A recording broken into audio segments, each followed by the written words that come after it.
masih bersama kami di CNN Indonesia News Hour. Pemerintah mulai melakukan pembangunan rumah tahan gempa untuk relokasi bagi warga yang terkena dampak di Desa Sirnagalih, Kecamatan Cilaku. Pada tahap awal, rumah ini bakal rampung pada akhir Desember nanti. Pemerintah memastikan lokasi yang dipilih untuk pembangunan rumah ini dipastikan aman dari bencana gempa setelah melalui kajian dari BMKG dan juga Badan Geologi. Lalu bagaimana perbaikan konektivitas lokasi relokasi didirikannya bangunan rumah ini? Apakah aman dan juga layak? Untuk membahasnya sudah tersambung melalui sambungan daring dengan Pak Irwan Supriyanto, Direktur Jenderal Perumahan Kementerian PUPR. Selamat siang, Pak Irwan. Selamat siang. Pak Irwan, dari Kementerian Anda ini kan tengah melakukan upaya untuk pembangunan relokasi, mulai penyiapan lahan, kemudian land clearing. Untuk Cianjur, Jawa Barat ini, tahapan apa yang sudah dilakukan hingga kini? Baik, jadi terkait dengan terutama rumah-rumah yang terdampak dari bencana ini gempa dan longsor yang ada di Cianjur, maka dari korban yang terdampak tadi ada dua hal. Jadi pada daerah-daerah yang rawan berada pada garis epicentrum, daerah-daerah yang rawan longsor, ini kita pastikan untuk direlokasi. Sedangkan daerah-daerah yang masih aman tapi terdampak sesuai dengan arahan Bapak Presiden, ini akan dibangun kembali secara in situ di tempat itu. Dan saat ini kami fokus, Kementerian PUPR ditugaskan untuk yang relokasi. Fokus utama adalah relokasi. Ada dua titik yang saat ini sedang disiapkan. Satu lokasi kemarin yang dikunjungi Bapak Presiden di Sirnagalih, Kecamatan Cilaku, yang akan kami bangun sebanyak 200 unit rumah tahan gempa dengan teknologi RISA, tipenya 36 di atas lahan kafling masing-masing unit itu adalah 75 meter persegi. Berikut nanti ada fasilitas PSU dan fasilitas umum yang ada. Ini fokusnya di Sirnagalih, berapa luas lahan yang akan disediakan, Pak? Informasinya 2,5 hektar. Ya, betul. Ada di 2,5 hektar, ini akan menampung 200 unit. Tadi Anda katakan ini memakai teknologi RISA. Bisa Anda gambarkan, masyarakat mungkin sebagian belum tahu apa ini teknologi RISA yang akan digunakan nantinya di sana. Jadi sebagaimana arahan dari Bapak Presiden dan memang konsep membangun ke depan untuk daerah-daerah yang rawan terhadap bencana ini, tentunya konsepnya adalah build back better. Jadi membangun lebih baik. Dan di daerah yang rawan terhadap bencana, khususnya gempa, yang dibangun adalah rumah tahan gempa. RISA, itu singkatannya Rumah Instan Sederhana Sehat, merupakan salah satu teknologi rumah tahan gempa yang merupakan hasil karya penelitian dan pengembangan dari Kementerian PUPR sendiri. Dan ini sudah terbukti tangguh, diterapkan pada bencana gempa dan tsunami di Aceh tahun 2004, kemudian di Pidi Jaya, kemudian di beberapa daerah yang lain seperti NTB, Sulawesi Tengah, kemudian pasca siklon Seroja yang ada di NTB dan NTT, serta beberapa daerah yang lain. Dan terakhir adalah pasca erupsi Gunung Merapi yang ada di Lumajang. Jadi teknologi ini yang kita terapkan. Jadi teknologi ini merupakan teknologi rumah tahan gempa, di mana merupakan struktur pracetak beton bertulang, begitu, yang terdiri dari 3 komponen, yang dirakit sedemikian rupa sehingga perilaku strukturnya meskipun beton bertulang tapi perilaku joinnya ini sebagaimana bangunan semacam bangunan kayu gitu ya. Jadi kalau konsep bangunan tahan gempa itu prinsipnya bukan bukan tidak boleh rusak sama sekali, tetapi ada beberapa bagian yang mungkin dimungkinkan untuk rusak, tetapi masih memungkinkan penghuni atau pemakai bangunan ini untuk melakukan evakuasi dan bangunan ini tidak runtuh menimpa pemiliknya, begitu.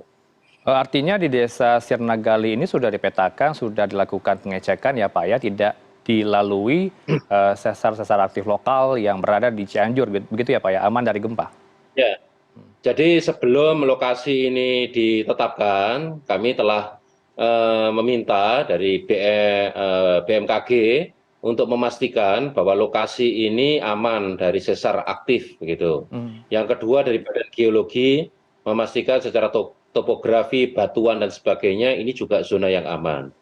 Kemudian kami minta juga pemerintah daerah setempat memastikan bahwa lokasi ini juga secara tata ruang memang diperuntukkan merupakan kawasan perumahan dan permukiman.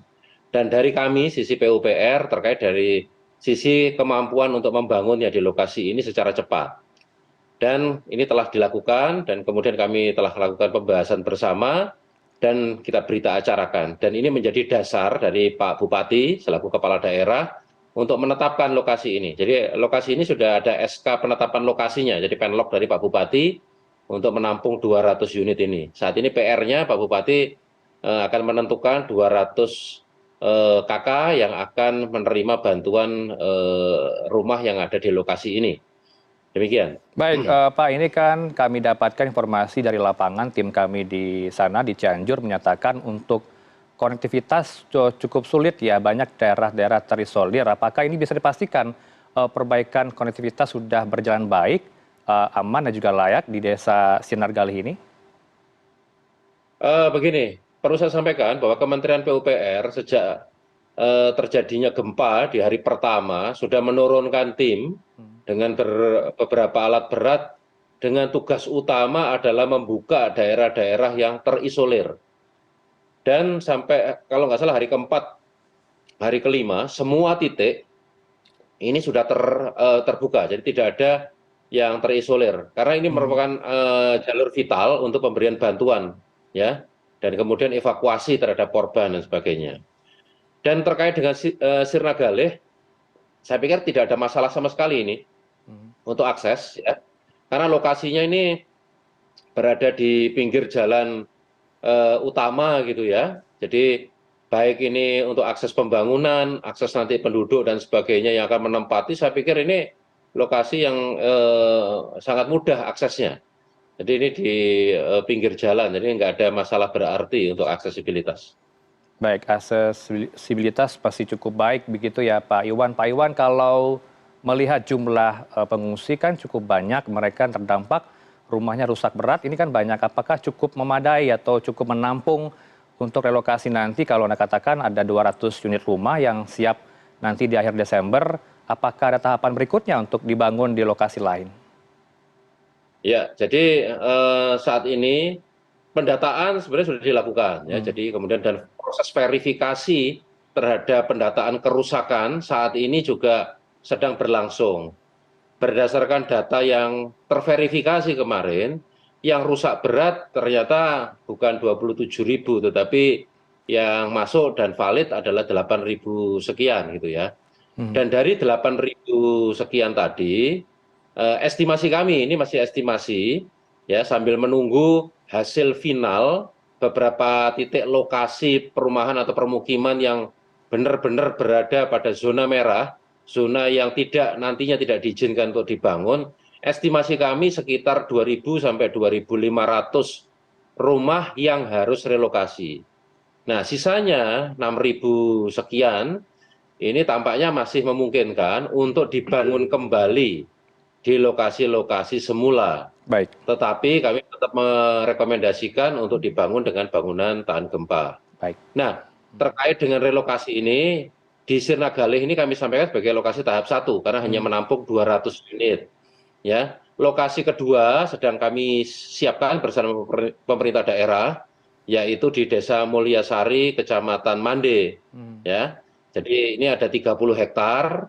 Telah kami lakukan pemetaan dan pengukuran serta penyiapan rencana, dan saat ini sedang dilakukan kajian terkait dengan aspek geologi dan aspek kegempaan, baik oleh Badan Geologi, BMKG, dan terkait dengan penyelesaian administrasi kasus terkait dengan status pertanahan dari lahan tersebut. Baik. Kalau dalam minggu ini bisa segera diselesaikan, akan segera kami kerjakan untuk proses Baik, selanjutnya. terakhir saya minta juga dari Anda bagaimana untuk perbaikan infrastruktur fasilitas umum, Pak Iwan. Sekolah juga banyak yang rusak, kemudian bagaimana dengan jaringan listrik di sana juga? Baik, sebagaimana amanat Bapak Presiden, kami Kementerian PUPR juga ditugaskan untuk perbaikan selain rumah, yaitu infrastruktur dasar yang lainnya, jalan, jembatan, baik ini yang merupakan jalan nasional maupun jalan provinsi dan jalan kabupaten. Karena ini penanganan bencana, itu juga akan kami kerjakan begitu. Yang kedua kaitan dengan fasos-fasom, ya. ke beberapa, ini rumah sakit sudah kita kerjakan, RSUD Sayang itu juga sudah dikerjakan. Jadi ketika kunjungan Bapak Presiden yang pertama, ini sudah langsung ditangani. Beberapa puskesmas, sekolah, kantor pemerintahan, dan sebagainya, juga saat ini sudah dilakukan assessment, dan kemudian dilakukan proses perencanaan perbaikan kerusakan. Jadi ini juga akan ditangani, termasuk fasilitas peribadatan. Beberapa di antaranya kami melihat juga ada bantuan-bantuan dari dari CSR dan sebagainya untuk fasos-fasom dan rumah. Tetapi kami Kementerian PUPR memastikan dan akan mendampingi proses pembangunannya untuk memastikan bangunan yang nanti akan dibangun kembali, direhabilitasi adalah bangunan yang tahan gempa, memenuhi kaidah-kaidah tahan gempa. Karena sekali lagi konsep penanganan pasca bencana ini Baik, adalah build back better. Terima kasih. baik. Kami dukung selalu upaya dari Kementerian PUPR untuk melakukan relokasi warga terdampak gempa Cianjur. Terima kasih waktu Anda bersama kami, Pak Iwan Supriyanto, selaku Dirjen Terima kasih. Perumahan Kementerian PUPR bersama CNN Indonesia News Hour. Selamat siang, salam sehat Pak Iwan. Selamat siang, salam sehat untuk semua.